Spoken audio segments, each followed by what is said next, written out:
लद्दाख में हुए हिंसक विरोध प्रदर्शनों में 4 लोगों की मौत हो गई है, 70 लोग घायल हो गए हैं। यह हिंसा उस आंदोलन को लेकर हुई जिसके तहत पर्यावरण कार्यकर्ता सोनम वांगचुक लद्दाख को पूर्ण राज्य का दर्जा देने की मांग कर रहे हैं और यह भी कह रहे हैं कि लद्दाख को संविधान की 6ठी अनुसूची में शामिल किया जाए। लेकिन अब सूत्रों से हमें पता चला है कि इस हिंसा के दौरान लद्दाख के जेनजी युवाओं को गुमराह किया गया था और इसके पीछे एक सुनियोजित तरीके से प्लानिंग की गई थी। यह हिंसा उस वक्त भड़की जब बड़ी संख्या में युवा प्रदर्शनकारी लेके एनडीएस मेमोरियल ग्राउंड में इकट्ठा हुए। अब देखिए, इसके बाद वहां काले धुएं का एक गुबार दिखने लगा। इस तनाव के बीच कुछ प्रदर्शनकारियों ने लेह में बीजेपी के दफ्तर और हिल काउंसिल पर पथराव करना शुरू किया और वहां कई गाड़ियों को भी आग लगा दी गई और प्रदर्शनकारियों ने बीजेपी के दफ्तर में भी तोड़फोड़ और आगजनी की। इसके बाद वहां कैसे हालात बन गए, आप खुद इन तस्वीरों में पहले देखिए, फिर आपको बताते हैं कि आखिर इसके पीछे कौन था। आखिर ऐसे हालात देश के अंदर क्यों बने, अब आपको एक एक करके उन बातों के बारे में बताते हैं जिससे आप ये समझ पाएंगे कि यह हिंसा क्यों हुई, कैसे हुई और अब लद्दाख में क्या हो सकता है। सबसे पहले आप ये देखिए कि लद्दाख में ये विरोध प्रदर्शन आखिर क्यों हो रहे हैं। तो इन विरोध प्रदर्शनों की शुरुआत 10 सितंबर को हुई थी। उस वक्त पर्यावरण और सामाजिक कार्यकर्ता सोनम वांगचुक के नेतृत्व में कुछ लोगों ने अपनी 4 प्रमुख मांगों को लेकर भूख हड़ताल का ऐलान किया था। ये 4 मांगे क्या थी?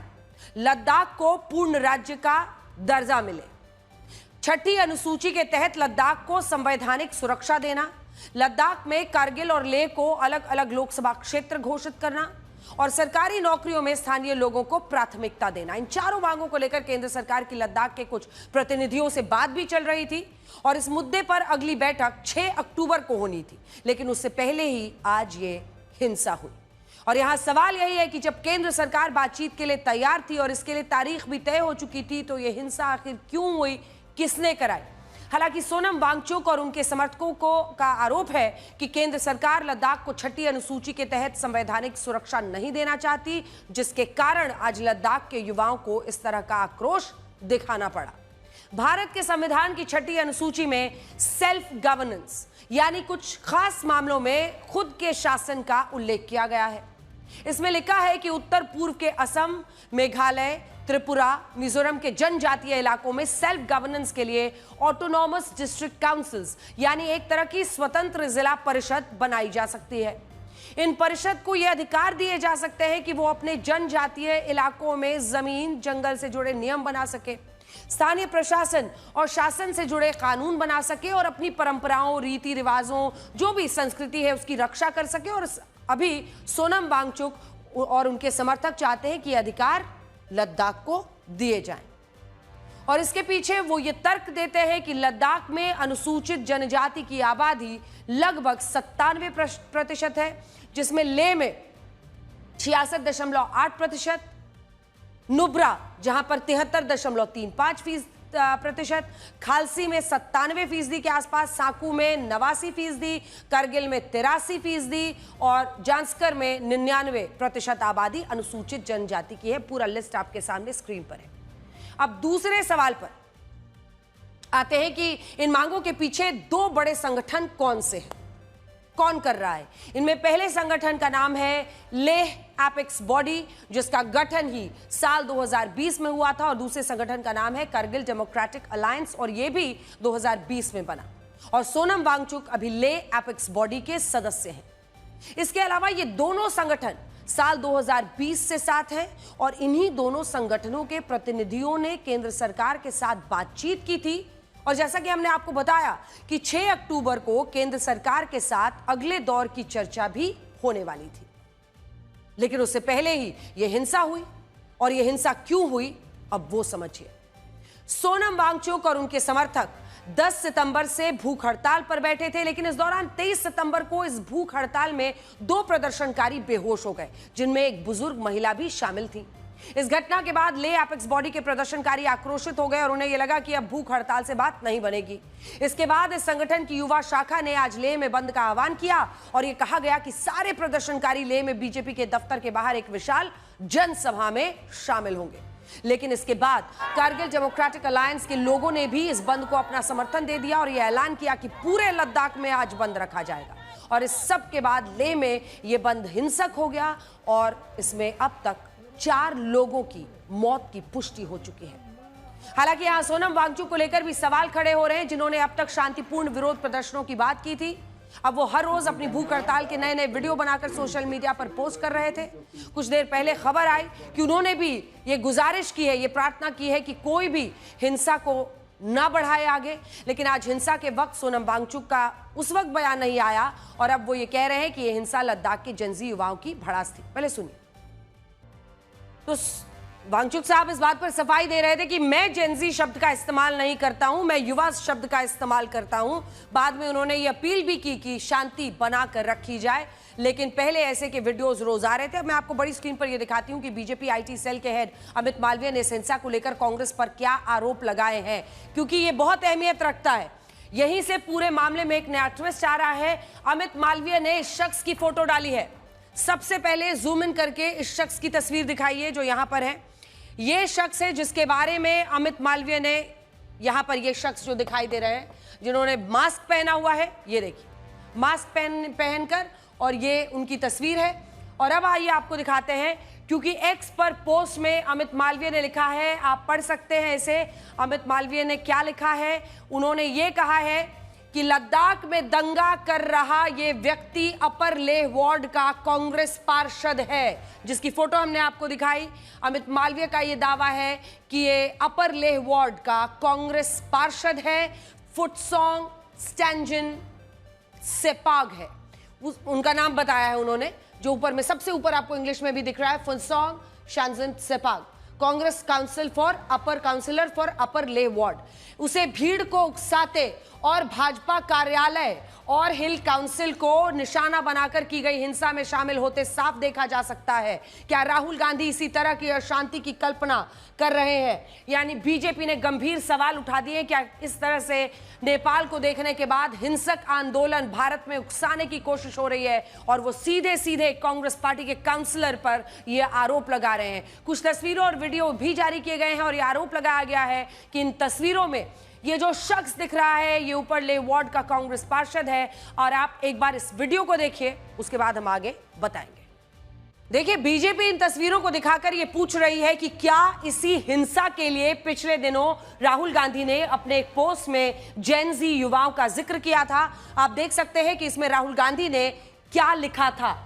देश के युवा, देश के स्टूडेंट्स, देश की जेन जी संविधान को बचाएंगे, लोकतंत्र की रक्षा करेंगे, वोट चोरी को रोकेंगे, मैं उनके साथ हमेशा खड़ा हूं, जय हिंद। जिसको लेकर बीजेपी ने सीधा आरोप लगाया था और यह दावा किया था कि नेपाल में जैसे जेन जी आंदोलन के नाम से फैला था, जानबूझकर जेन जी शब्द का इस्तेमाल करके एक हिंसक आंदोलन को उकसाने की कोशिश राहुल गांधी कर रहे हैं। यह बीजेपी उन पर आरोप लगा रही है। इन आरोपों पर अब तक कांग्रेस की तरफ से कोई स्पष्टीकरण नहीं आया और जैसे ही इस पर कांग्रेस का कोई जवाब आएगा हम आपको जरूर दिखाएंगे, क्योंकि कांग्रेस पार्टी के जितने भी नेता इस मुद्दे पर सामने आए उन्होंने यही कहा कि अगर युवाओं में अपने देश के लिए जज्बा उठा रहे हैं राहुल गांधी, तो इसमें क्या गलत है? अगर वो जेनजी शब्द का इस्तेमाल कर रहे हैं, वो तो युवा भी लिख रहे हैं, छात्र, वही अम्ब्रेला जो कवर था वो देने की कोशिश कांग्रेस पार्टी की तरफ से जरूर हुई। लेकिन जेनजी नेपाल कनेक्शन, इस पर क्या जवाब है? हम आपको यहां यह भी बताना चाहते हैं कि 3 लाख की आबादी वाले लद्दाख में लगभग 23% युवा,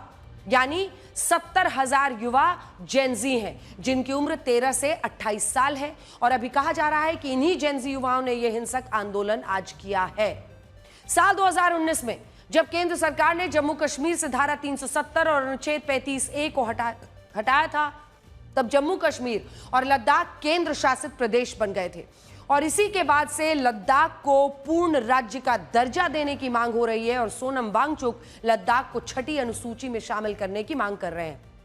हालांकि हमें लगता है कि लद्दाख भारत के लिए काफी संवेदनशील है और यहां 1597 किलोमीटर लंबी LAC चीन से लगती है और ऐसे में लद्दाख में इस तरह का कोई भी विरोध प्रदर्शन और हिंसा भारत के लिए सही नहीं है। अगर इस हिंसा के पीछे कोई साजिश है, इन युवाओं को भड़काया जा रहा है, उकसाया गया है, तो ये और भी बड़ा और गंभीर मामला हो जाता है। तुर्की के राष्ट्रपति रेसेप ताइयप एर्दोआन बार बार कश्मीर का मुद्दा क्यों उठाते हैं?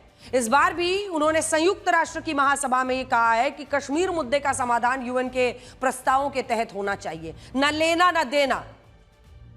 बेगानी शादी में अब्दुल्ला दीवाना हुआ जा रहा है, तुर्की के राष्ट्रपति एर्दोआन दीवाना हुए जा रहे हैं। और वो ये भी कह रहे हैं कि आतंकवाद पर रोकथाम के लिए भारत और पाकिस्तान के बीच सहयोग जरूरी है। लेकिन हमारा सवाल यह है कि जिस पाकिस्तान में आतंकी खुलेआम रैलियां करते हैं, जिन आतंकियों को तुर्की से वैचारिक समर्थन मिलता है, जहां पर हथियारों को लेकर, पैसे को लेकर, नैतिक सहयोग सब कुछ तुर्की देने को तैयार है, उस पाकिस्तान के साथ भारत का क्या सहयोग हो सकता है? और तुर्की के राष्ट्रपति एर्दोआन किस मुंह से कश्मीर की बात करते हैं? कश्मीर हमेशा से भारत का था, भारत का है, भारत का रहेगा। और प्रधानमंत्री मोदी ने साफ शब्दों में कहा है कि अब पाकिस्तान से कश्मीर पर तभी बात होगी जिस दिन वो पीओके हमें सौंपने के लिए तैयार हो जाएगा। Esteemed friends, in South Asia, we consider the preservation of peace and stability to be of utmost importance. We are pleased with the ceasefire achieved following the tensions last April between Pakistan and India, the tension which had escalated into a conflict. It is important to see a cooperation between the two countries when it comes to counterterrorism. The issue of Kashmir should be resolved on the basis of resolutions of the UN for the best for our brothers and sisters in Kashmir through dialogue, we hope. बड़ा सवाल यह है कि तुर्की बार बार कश्मीर का मुद्दा क्यों उठाता है और पाकिस्तान और तुर्की की दोस्ती का असली कनेक्शन आखिर है क्या? तो जरा ध्यान से सुनिए। ये कहानी असल में कश्मीर की है ही नहीं। तुर्की के राष्ट्रपति एर्दोआन के लिए कश्मीर सिर्फ एक राजनीतिक मुद्दा है जिससे वो अपनी एक खास छवि बनाना चाहते हैं। एक ऐसी छवि जिसमें दुनिया के 190 करोड़ मुसलमान उन्हें अपना नेता माने। राष्ट्रपति एर्दोआन का शुरुआत से ही ये सपना रहा है कि वो दुनिया में उस्मानिया सल्तनत को जीवित करे। ओटोमैन एम्पायर, अगर आपने पढ़ा हो, सुना हो, जिस तरह उस्मानिया सल्तनत ने यूरोप, एशिया, अफ्रीका के कई देशों पर राज किया, इसके सुल्तान को पूरी दुनिया के मुस्लिम जगत ने अपना नेता माना, वैसे ही राष्ट्रपति एर्दोआन भी चाहते हैं कि आज दुनिया भर के मुस्लिम उन्हें ही अपना नेता माने, अपना राजा माने। और यही कारण है कि चाहे ईरान इजराइल का युद्ध हो, फिलिस्तीन का मुद्दा हो, भारत पाकिस्तान का युद्ध हो, कश्मीर का मुद्दा हो या कतर का कोई मामला हो, हर जगह राष्ट्रपति एर्दोआन मुस्लिम देशों के ठेकेदार बन जाते हैं। और ये हम नहीं कह रहे, बल्कि अमेरिका के बड़े बड़े थिंक टैंक और वॉशिंगटन कर्टिश इंस्टीट्यूट की एक रिपोर्ट में ऐसा बताया गया है।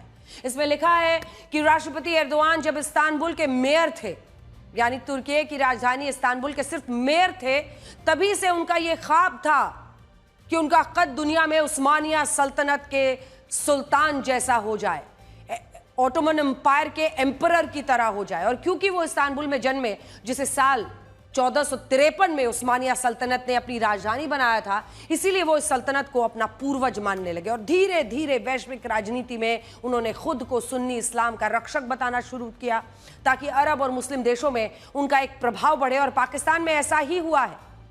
साल 1947 से पहले पाकिस्तान अविभाजित भारत का हिस्सा था और पाकिस्तान के पास अपना कोई ऐसा सांस्कृतिक इतिहास नहीं था जिससे वो खुद को इस्लाम धर्म से जोड़ पाए। उसने मोहम्मद गौरी, अहमद शाह अब्दाली और बाबर जैसे मुस्लिम आक्रमणकारियों को अपना नायक बनाया, लेकिन यह इतिहास उसे भारत की याद दिलाता रहा। और इसी के बाद पाकिस्तान ने दूसरे मुस्लिम देशों की तरफ देखा और उनकी संस्कृति से खुद को जोड़ने की खूब कोशिशें की। इनमें पहले पाकिस्तान सऊदी अरब के पीछे चला, बाद में तुर्की के साथ उसने अपना सांस्कृतिक और ऐतिहासिक रिश्ता बनाया। लेकिन ये बात बहुत कम लोग जानते हैं कि पाकिस्तान और तुर्की के बीच ये भाईचारे का रिश्ता एक टीवी सीरियल से और भी मजबूत हुआ। इस टीवी सीरियल का नाम है एर्तुगरुल गाजी, जिसमें तुर्की के इतिहास और इस्लामिक संस्कृति को दिखाया गया है। साल 2014 से 2019 के बीच जब यह टीवी सीरीज आया, तब पाकिस्तान में इसकी लोकप्रियता तुर्की से भी कई गुना ज्यादा रही। और पाकिस्तान में गूगल पर जिस शब्द को सबसे ज्यादा बार बार सर्च किया गया, वो शब्द ऑटोमन था, जिसकी बारे में हम आपको बता रहे हैं। हिंदी में ऑटोमन एम्पायर को ही उस्मानिया सल्तनत कहते हैं।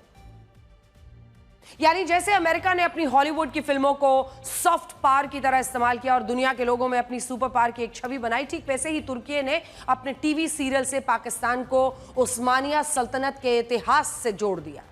और आज आप देखिए कि पाकिस्तान तुर्की को अपना बड़ा भाई मानता है और तुर्की के राष्ट्रपति मुस्लिम जगत को ठेकेदार बनते हुए फिलिस्तीन, ईरान, लेबनान से लेकर कश्मीर पर अब अपना ज्ञान देने लगे हैं। आज भी यही हुआ और ऑपरेशन सिंदूर में भी तुर्की पर आरोप लगे थे कि उसने पाकिस्तान को आर्थिक और सैन्य मदद की थी। आप यह भी कह सकते हैं कि तुर्की और पाकिस्तान जैसे देश धर्म के नाम पर अपनी एक टीम बनाकर यह एजेंडा चला रहे हैं और इसमें अमेरिका जैसे देश अपने हितों के लिए इनकी मदद तक करने को तैयार है। मैं आपको बड़ी स्क्रीन पर कुछ तस्वीरें दिखाना चाहती हूं जिनमें न्यूयॉर्क में अमेरिकी राष्ट्रपति डोनाल्ड ट्रंप ने इस्लामिक देशों के साथ एक बैठक की है। जरा इसको देखिए। इस बैठक में आप देखेंगे कि तस्वीर साफ होती है कि आखिर पाकिस्तान को लेकर, तुर्की को लेकर, तमाम इस्लामिक देशों को लेकर क्या रवैया रहा है डोनाल्ड ट्रंप का। आप देख सकते हैं कि इस बैठक में किस देश की तरफ से कौन कौन मौजूद रहा। तो सबसे पहले इन तस्वीरों में बड़ा विरोधाभास यह है कि तुर्की के राष्ट्रपति एर्दोआन और अमेरिका के राष्ट्रपति डोनाल्ड ट्रंप एक साथ बैठे थे। ये देखिए, ये तस्वीर बहुत कुछ कह रही है। इजराइल के खिलाफ फिलिस्तीन और हमास का समर्थन करता है जो तुर्की, उसके साथ डोनाल्ड ट्रंप बैठे हुए हैं। ये विरोधाभास हम बीते दिन से आपको बता रहे हैं कि तमाम मुस्लिम देशों के साथ बैठ के करते करते आखिर डोनाल्ड ट्रंप और अमेरिका कहां खड़ा है, अब ये समझ पाना ही मुश्किल हो गया है। जो नेता, जो देश इजराइल के खिलाफ, फिलिस्तीन के साथ, जो देश हमास जैसे आतंकी संगठन के साथ खड़ा है, उसके साथ ट्रंप ऐसा महत्व से दे रहे हैं। एक बार जूम इन करके दिखा दीजिए हमारे दर्शकों। ये देखिए, ये सामने वाली तस्वीर जिसमें तुर्की, यूनाइटेड स्टेट्स एक साथ बैठे हैं। इधर आपको यूनाइटेड अरब एमिरेट्स, इंडोनेशिया, तमाम अन्य देश जो सऊदी अरब, ये तमाम देश हैं, ये साइड में बैठे हुए हैं। लेकिन शहबाज शरीफ के साथ किसने तशरीफ रखी हुई है? डोनाल्ड ट्रंप ने। और अमेरिका वो देश है जो इजराइल और का नेचुरल एलाय है और राष्ट्रपति ट्रंप कहते हैं कि वो इजराइल का साथ कभी नहीं छोड़ेंगे और हमास को गाजा से बाहर जाना होगा। सोचिए इस हिपोक्रेसी को क्या नाम दे और इस बैठक का क्या मतलब निकाला जाए। वैसे आज इन तस्वीरों की भी काफी चर्चा हो रही है जिसमें पाकिस्तान के प्रधानमंत्री शहबाज शरीफ ने राष्ट्रपति डोनाल्ड ट्रंप के साथ अपना वीडियो बनवाने के लिए उनका हाथ पकड़ लिया और यह दिखाने की कोशिश की कि राष्ट्रपति ट्रंप तो उन्हें बहुत सम्मान देते हैं और शहबाज शरीफ और राष्ट्रपति ट्रंप के बीच बराबर की दोस्ती है। ऑकवर्ड हैंडशेक इसे कहा जा रहा है। जी हाँ, हकीकत यह है कि दुनिया इसे ऑकवर्ड हैंडशेक कह रही है, जिसका मतलब होता है ऐसे हाथ मिलाना जिसमें दोनों नेता असहज महसूस करें और जो थोड़ा गड़बड़ या अजीब लगे। खुद देखिए इस वीडियो को पहले।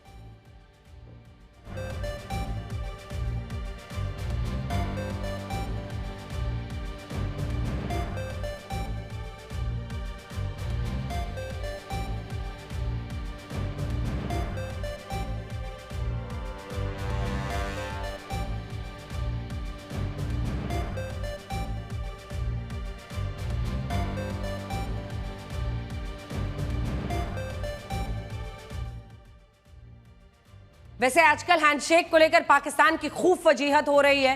पहले एशिया कप में भारत के खिलाड़ियों ने हाथ मिलाने से इनकार किया तो पाकिस्तान की काफी उस वक्त बेइज्जती हुई और अब प्रधानमंत्री शहबाज शरीफ ने जबरदस्ती राष्ट्रपति ट्रंप से हाथ मिलाने की कोशिश की है तो फिर से पाकिस्तान की फजीहत हो रही है। आइए आपको दिखाते हैं ये दो तस्वीरें। एशिया कप में भारतीय टीम ने हाथ नहीं मिलाया तो रोने धोने लगे आईसीसी के सामने और इधर शहबाज शरीफ जाकर हाथ मिलाने के लिए, जबरन हाथ मिलाने के लिए, डोनाल्ड ट्रंप के साथ एक वीडियो बनवाने के लिए, क्योंकि इतनी फजीहत पिछली बार हुई थी जब तमाम नेता प्रधानमंत्री नरेंद्र मोदी के साथ आगे निकल गए थे एससीओ की बैठक में और शहबाज शरीफ बिल्कुल गार्ड की तरह, एक वेटर की तरह साइड में खड़े रह गए थे। तो इस बार उन्होंने सोचा कि मौका मिला है, हाथ मिला लो, वीडियो बन जाएगा, देश में फैला देंगे, कह देंगे हमारी भी इज्जत है, बूट पॉलिश पीएम की भी इज्जत है। वैसे शहबाज शरीफ को दिखास और छपास दोनों की बहुत पुरानी बीमारी है। इसी महीने की 3 तारीख को जब चाइना में विक्ट्री डे परेड हुई थी, हमने आपको दिखाया था ना कैसे पीछे थे, धक्का मुक्की करके जब देखा उन्होंने कि ये तमाम नेता आगे हैं तो वहां पर पहुंच गए, कैमरा फ्रेम में आ ही गए थे। और सऊदी अरब के दौरे को लेकर भी पाकिस्तान के मीडिया ने बड़ी बड़ी डींगें हाकी थी और ये कहा था कि सऊदी अरब ने पहली बार किसी देश के प्रधानमंत्री को 21 तोपों की सलामी दी है और उनके विमान को अपने फाइटर जेट से एस्कॉर्ट किया है, जबकि ये सच नहीं था। इससे पहले कब का भारत के प्रधानमंत्री नरेंद्र मोदी के विमान को भी सऊदी अरब में एस्कॉर्ट किया गया था। 21 तोपों की सलामी कब की मिल चुकी थी।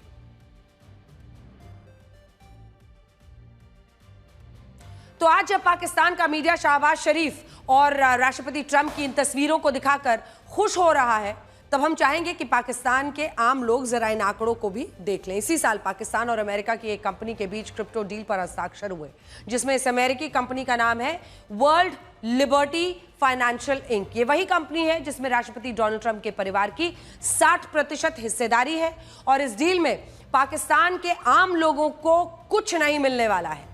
सारा फायदा किसको होगा? शहबाज शरीफ और उनके परिवार, और राष्ट्रपति डोनाल्ड ट्रंप और उनके बेटे को सारा माल मिलेगा।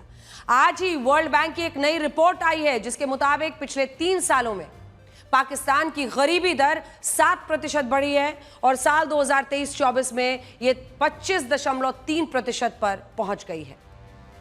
साल 2022 में जब से शहबाज शरीफ पाकिस्तान के प्रधानमंत्री बने हैं, तब से पाकिस्तान के लोगों का और भी बुरा हाल हो गया है। वर्ल्ड बैंक ये भी कह रहा है कि पाकिस्तान ने उससे दुनिया भर का लोन लिया है, लेकिन आम जनता को वहां दाने दाने के लिए संघर्ष करना पड़ रहा है।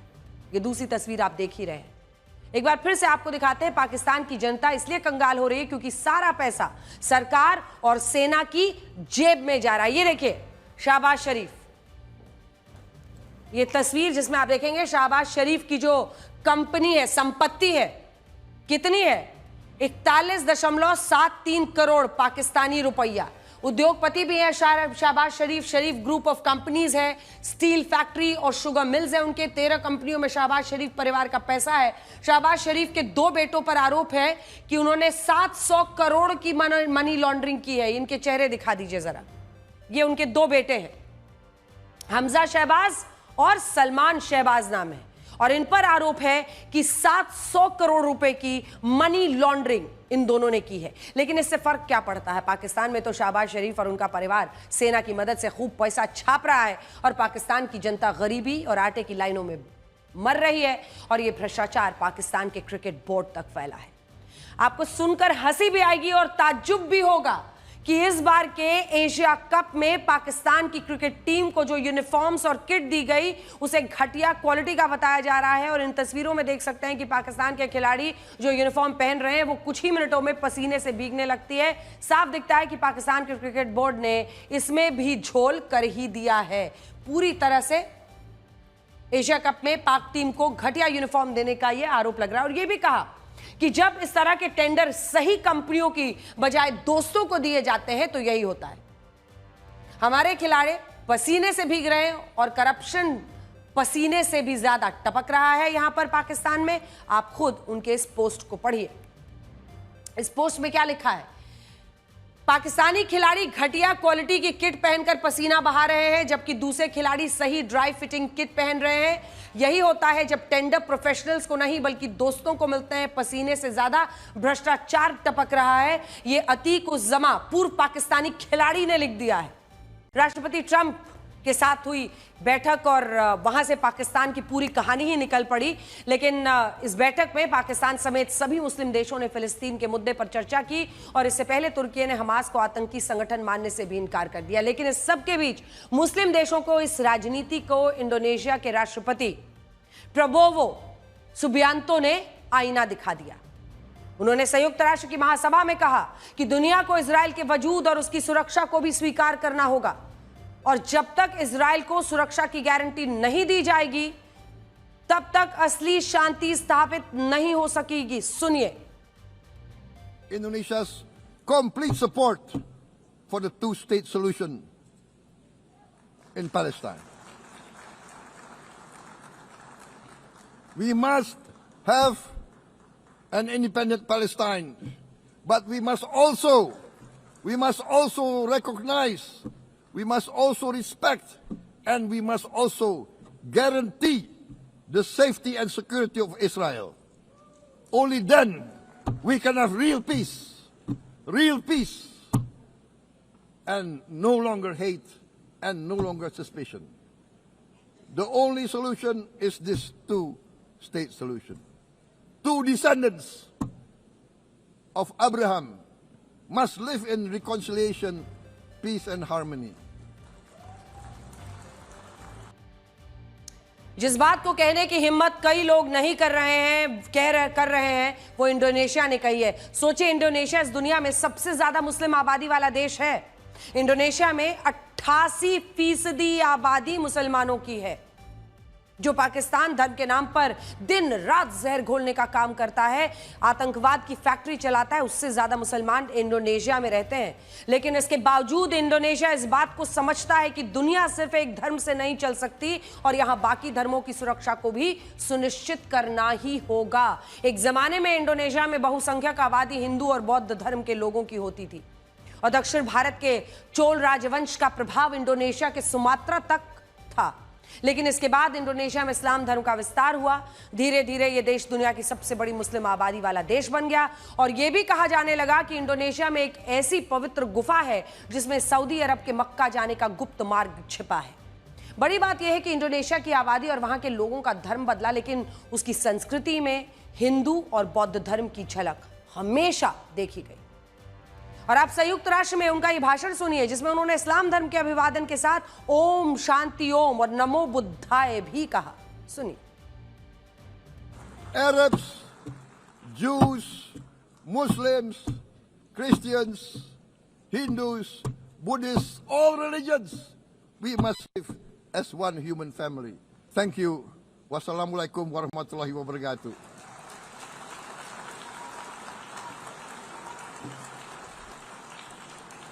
Shalom.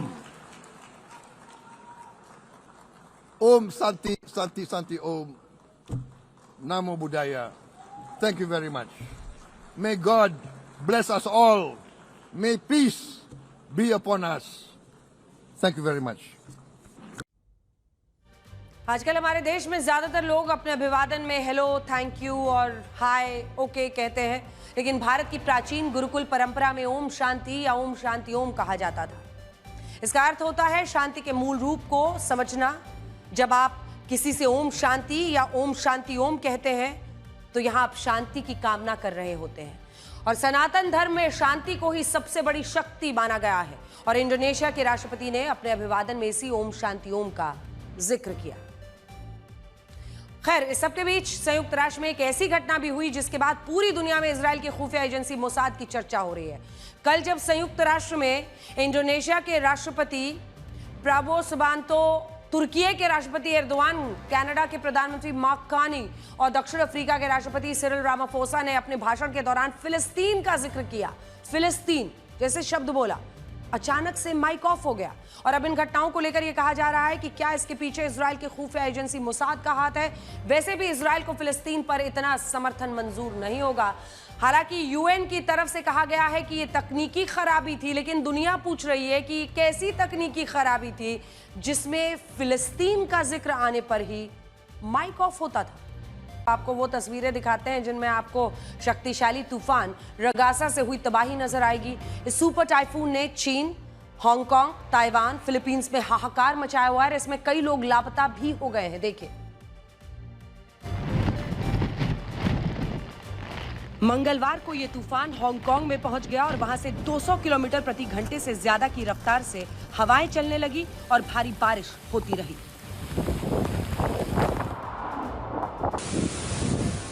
हांगकांग मौसम विभाग ने 4 मीटर ऊंची समुद्री लहरें उठने की चेतावनी जारी की है।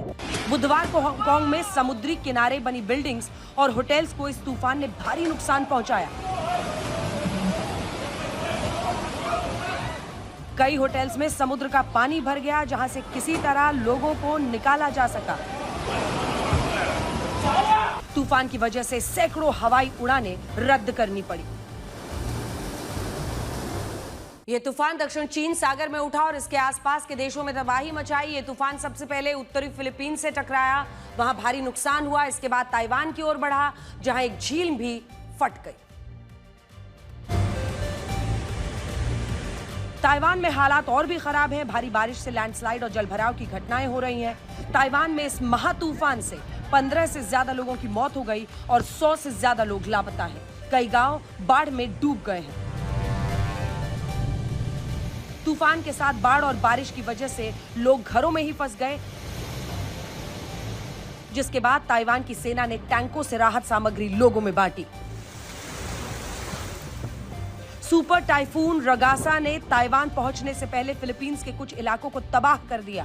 तेज हवाओं और लगातार बारिश के कारण हजारों लोगों को अपने घरों से बाहर निकलने पर मजबूर होना पड़ा, जिससे इमारत को नुकसान होने पर जान बचाई जा सके। इस तूफान की वजह से चीन ने समुद्र के किनारे वाले इलाकों से 20 लाख लोगों को दूसरी जगह भेजा, जबकि 10 शहरों में स्कूलों को बंद करना पड़ा। चीन ने 3 मीटर ऊंची समुद्री लहरों की चेतावनी जारी की है। एक तरफ ताइवान और हांगकांग जैसे देश सुपर टाइफून से संघर्ष कर रहे हैं, दूसरी तरफ हमारे अपने देश भारत के कई राज्यों में बाढ़ बारिश की वजह से हालात खराब हो चुके हैं। महाराष्ट्र के कई जिले बाढ़ का असर झेल रहे हैं। धाराशिव, जालना, नवसारी, नासिक और हिंगोली के कई गांव पानी में डूब चुके हैं। सेना और एनडीआरएफ की टीमें राहत और बचाव में जुटी हैं। धाराशिव के परांडा तहसील में हालात गंभीर हैं और गांवों से संपर्क टूट गया है। यहां सेना ने बाढ़ में फंसी बुजुर्ग महिलाओं को हेलीकॉप्टर से बचाया। महाराष्ट्र में भारी बारिश और बाढ़ की वजह से 8 लोगों की मौत हो चुकी है। हजारों एकड़ फसल बर्बाद हो चुकी है। सैकड़ों पशुओं की बाढ़ की वजह से मौत हो चुकी है। महाराष्ट्र में अभी कई दिनों तक भारी बारिश की चेतावनी जारी की गई है। मराठवाड़ा क्षेत्र के कई जिलों में खेत खलिहान पूरी तरह पानी में डूब गए हैं। नदी और नालों में उफान आने से कई गांवों का संपर्क कट गया है और घरों तक पानी घुस आया। दर्जनों मकान जमींदोज हो गए हैं। दूसरी तरफ पश्चिम बंगाल का भी बुरा हाल है। कोलकाता में बारिश ने नया रिकॉर्ड बना दिया और वहां बारिश और करंट लगने की वजह से 10 से ज्यादा लोगों की मौत हो चुकी है। कोलकाता की सड़कों पर जल जमाव ने हालात बिगाड़ दिए। निकासी बाधित होने की वजह से कई इलाकों में पानी बहुत सीधी गति से उतर रहा है। कई स्कूलों को राहत शिविरों में बदल दिया गया है। यातायात अभी भी लगभग ठप पड़ा है। और महाराष्ट्र से पहले कोलकाता में भी 24 घंटे से कम समय में लगभग 251.4 मिलीमीटर बारिश हुई और कोलकाता में 24 घंटे के बाद भी सड़कों पर जमा हुआ पानी निकला नहीं है। आपको उत्तराखंड के सबऑर्डिनेट सर्विस सिलेक्शन कमीशन की परीक्षा में हुई पेपर चोरी के बारे में बताते हैं। यह परीक्षा 21 सितंबर को हुई, जिसका क्वेश्चन पेपर लीक हो गया और इसके बाद से छात्र सड़कों पर उतर आए। नाराज छात्रों की मांग है कि इस पेपर को रद्द करने के साथ सीबीआई जांच की जाए और दोषियों पर कड़ी कार्रवाई हो। उत्तराखंड के अलग अलग शहरों में छात्र सड़कों पर हैं। नाराजगी इस बात की है कि हर बार उनकी मेहनत के साथ अन्याय होता है। देहरादून में पिछले 3 दिन से नाराज छात्र परेड ग्राउंड में धरने पर बैठे हैं। जब तक सीबीआई इन्वेस्टिगेशन नहीं करेगी यहाँ पे, तब तक यहाँ से युवा हटेगा नहीं। हमें जो है ओनली सीबीआई चाहिए। छात्रों का कहना है कि वो सालों से परीक्षा की तैयारी करते हैं और जब परीक्षा होती है तो पेपर लीक हो जाता है। पुलिस ने पेपर लीक के इस मामले में मोहम्मद खालिद नाम के आरोपी को गिरफ्तार किया और उससे पूछताछ की जा रही है। पुलिस इसे पेपर लीक के बजाय एक व्यक्ति को परीक्षा पास कराने की साजिश मान रही है और अभी पुलिस को खालिद का मोबाइल नहीं मिला है। लेकिन सवाल यही है कि आखिर उन बच्चों की जवाबदेही किसकी है जिन्होंने सालों साल मेहनत की। उनके लिए तो पेपर लीक यानी 1 साल बर्बाद। ऐसे में सवाल ये उठता है कि आखिर पुलिस प्रशासन और जो पूरी व्यवस्था है वो पेपर लीक को रोकने में अलग अलग राज्यों में क्यों नाकाम हो रही है। हिमाचल प्रदेश के चंबा में रामलीला के मंचन के दौरान राजा दशरथ का किरदार निभा रहे कलाकार को मंच पर ही हार्ट अटैक आ गया। इन तस्वीरों ने सबको डरा दिया है। हिमाचल प्रदेश के चंबा में 73 साल के अमरेश महाजन भगवान श्री राम के पिता दशरथ की भूमिका निभा रहे थे। राजा दशरथ अपने सिंहासन पर थे और उनका दरबार लगा हुआ था। इस दौरान दशरथ की भूमिका निभा रहे अमरेश महाजन सिंहासन पर ही लुढ़क गए। यह घटना वीडियो में रिकॉर्ड हो गई। दावा है कि हार्ट अटैक से करीब 1 मिनट पहले ही मंच पर दशरथ और विश्वामित्र में संवाद हो रहा था। इसमें श्री राम और लक्ष्मण को लेने आए विश्वामित्र पूछते हैं, राजा दशरथ आप मेरे लिए क्या कर सकते हैं। इस पर दशरथ ने हंसते हुए कहा, आपके लिए प्राण भी न्योछावर कर दूंगा। इसके कुछ क्षण बाद ही दशरथ का किरदार निभा रहे अमरेश महाजन अचेत हो गए। अस्पताल में उन्हें मृत घोषित कर दिया गया। वो रामलीला में करीब 40 सालों से राजा दशरथ की भूमिका निभा रहे थे। इस तरह की घटनाएं डरा देती हैं और ये पहली बार नहीं है जब इस तरह से किसी को अचानक हार्ट अटैक आया और उसकी मौत हुई है। अब आपको महिलाओं के कपड़ों को लेकर संकुचित सोच की एक तस्वीर दिखाते हैं, जहां कुछ लोग आज भी ये तय करना चाहते हैं कि महिलाएं क्या पहने और क्या ना पहने। तमिलनाडु के कोयम्बटूर में एक लड़की फ्लावर मार्केट में पहुंची हुई थी, जहां कुछ लोगों ने उसे परेशान करना शुरू किया क्योंकि उन्हें इस लड़की के स्लीवलेस कुर्ते पर आपत्ति थी। इस दौरान नैतिकता के इन कथित ठेकेदारों ने इस लड़की को घेर लिया और उसे उसके पहनावे के लिए धमकियां देने लगे, लेकिन वो बिना डरे अपनी पसंद के कपड़े पहनने पर अड़ी रही। इस घटना ने मॉरल पुलिसिंग पर फिर से बहस छेड़ दी है। सोचिए, एक आदमी ने इससे कहा कि ऐसे कपड़े पहनकर वो बाजार में नहीं जा सकती। विरोध करने पर वो बोला कि ऐसे कपड़े पहनने पर अप्रिय घटनाएं हो चुकी हैं, उसके साथ भी ऐसा हो सकता है। इसके बाद और लोग भी इस लड़की के कपड़ों पर विरोध करने लगे। ये खुली गुंडागर्दी होती रही। नवरात्रि, दशहरा और दिवाली के आने की खबर बाजार की हलचल से मिल जाती है। इन त्योहारों पर आप खुश हो या ना हो, लेकिन ई कॉमर्स वेबसाइट्स खुशी से नाचने लगती हैं। त्योहारों के आने से पहले ही वेबसाइट्स ऐसा माहौल बनाती हैं कि जैसे अपना सारा सामान फ्री में बांट रहे हैं। डिस्काउंटेड सामान बेचने के लिए बिग बिलियन डे लेकर आते हैं। तो कई great Indian festival, great Indian shopping festival. इस बार ई कॉमर्स वेबसाइट में चल रही सेल को सोशल मीडिया पर हंगामा मचा हुआ है। सोशल मीडिया यूजर्स की शिकायत है कि जो सेल है, उस सेल के नाम पर ग्राहकों को ठगा जा रहा है। आरोप यह है कि जब डिस्काउंट का फायदा उठाते हुए वो कोई सामान खरीद रहे हैं तो वो सामान उनके घर नहीं पहुंच रहा। कुछ घंटों में वेबसाइट उनका ऑर्डर कैंसिल कर दे रही है। कुछ एक्स यूजर्स ने ई कॉमर्स वेबसाइट पर खरीदारी का स्क्रीनशॉट शेयर किया, जिसमें दिखाया गया कि उनका ऑर्डर रास्ते में ही कैंसिल कर दिया गया, जबकि वो सामान डिलीवरी के लिए भेजा जा चुका था। वजह पूछने पर उन्हें यह बताया गया कि किसी विशेष कारणों से ऑर्डर कैंसिल किया गया है। कुछ एक्स यूजर्स ये भी आरोप लगा रहे हैं कि ई कॉमर्स वेबसाइट्स ग्राहकों को झूठे विज्ञापन देकर फंसा रही हैं। एक यूजर ने आईफोन 16 के सेल वाले विज्ञापन का प्राइस दिखाते हुए सामान की असली कीमत दिखाई। इसमें करीब 18,000 रुपए का अंतर है। सेल में सेल में कीमत कम दिखाई गई, जबकि वेबसाइट पर कीमत ज्यादा है। हमने भी ये टेस्ट किया। हमने ई कॉमर्स वेबसाइट के सेल वाले विज्ञापन में आईफोन 16 प्रो की कीमत देखी, जो थी करीब 72,999 रुपए। लेकिन जब हमने इस पर क्लिक किया और खरीदने के लिए आगे बढ़े तो इस मोबाइल फोन की कीमत हो गई 1,19,000 रुपए, जो करीब 50,000 रुपए ज्यादा थी।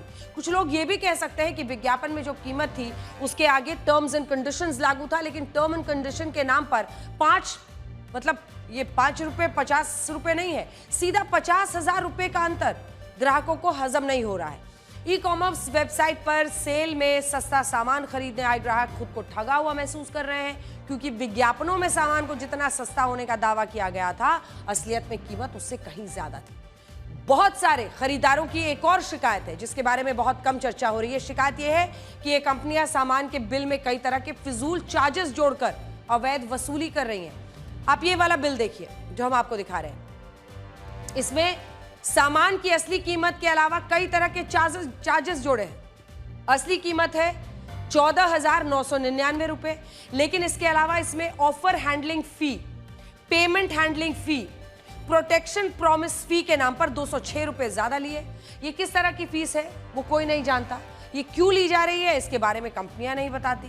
सोचिए, ग्राहकों से अवैध वसूली का ये तरीका निकाल लिया गया है। हमने बीते दिन भी आपको दिखाया था कि कैसे ग्राहक जागो ग्राहक, आज तमाम ग्राहकों को जागने के लिए पूरे देश में एक मुहिम चल पड़ी है। और अगर जीएसटी में भी जो नए छूट दी गई है, रियायत दी गई है, उस पर आपको नहीं दिया था तो आप शिकायत कर सकते हैं। सिर्फ यही नहीं, देखिए एक और आपको दिखाते हैं। कैश ऑन डिलीवरी के नाम पर अलग से हैंडलिंग फी ली जा रही है। एक बिल में तो ई कॉमर्स वेबसाइट ने प्लेटफॉर्म फीस, यानी उनके यहां से सामान खरीदने की फीस अलग से ली, प्लेटफॉर्म फी, और इसके अलावा उन्होंने रेन फी के तौर पर 10 रुपए अलग से लिए, यानी बारिश होने के नाम पर भी वसूली चल रही है।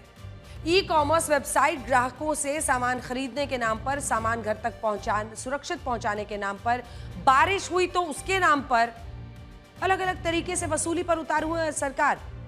इस पर क्या कदम उठाएगी, इसका हमें इंतजार है।